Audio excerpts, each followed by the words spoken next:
Sunshine की biology और science class में आपका बहुत बहुत स्वागत है प्यारे बच्चों। आज एक छोटा सा एक ये डेफिनेशन जिसके बारे में एक सेपरेट रूप से चर्चा करनी थी, तो बताना था कि अपनी पर डे की लाइफ में ऑक्सीडेटेड लाइफ में कौन कौन सी ऐसी चीजें हैं जो अपनी लाइफ को बहुत ही ज्यादा इफेक्टेड करती हैं।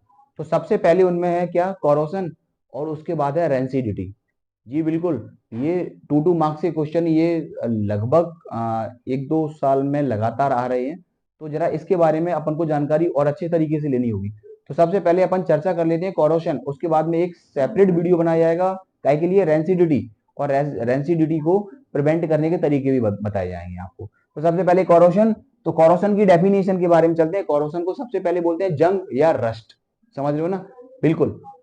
Corrosion is the process in which metal are eaten up by the action of air, moisture or chemical on their surface।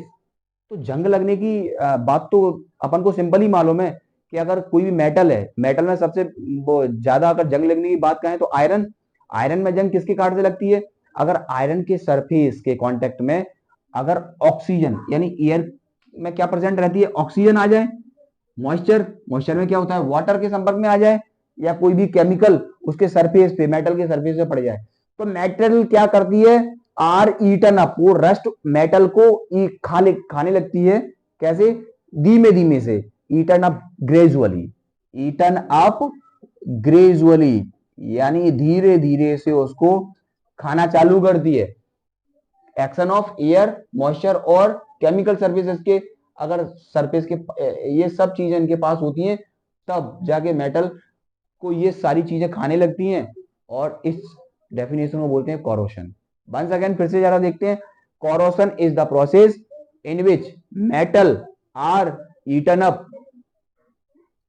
Gradually by the action of air, air के साथ ऑक्सीजन, मॉइस्चर, वाटर, ठीक है ना, और या फिर chemical उसके अगर सरफेस पे पड़ता है तो डेफिनेटली ये मेटल को डैमेज कर देता है। एक इक्वेशन के थ्रू समझते हैं अपन। जैसे आयरन है, आयरन के प्रेजेंस में कौन आती है, ऑक्सीजन और water. Number of water of crystallization जैसे कि एक्स से रिप्रेजेंट कर दिया है, ज्यादा वाटर ऑफ क्रिस्टलाइजेशन अगर ऐड करेगी, रेस्ट की संख्या उतनी ज्यादा बढ़ती जाएगी। तो जैसे ही ये आयरन ऑक्सीजन और मॉइस्चर के प्रेजेंस में रिएक्शन करती है, क्या बना लेती है, आयरन ऑक्साइड बनाती है। कौन सा वाला हुआ, ये हाइड्रेटेड आयरन ऑक्साइड हुआ, जिसे क्या बोलते हैं, रस्ट। Fe2O3 इंटू XH2O के रूप में ये बनके तैयार हो जाता है।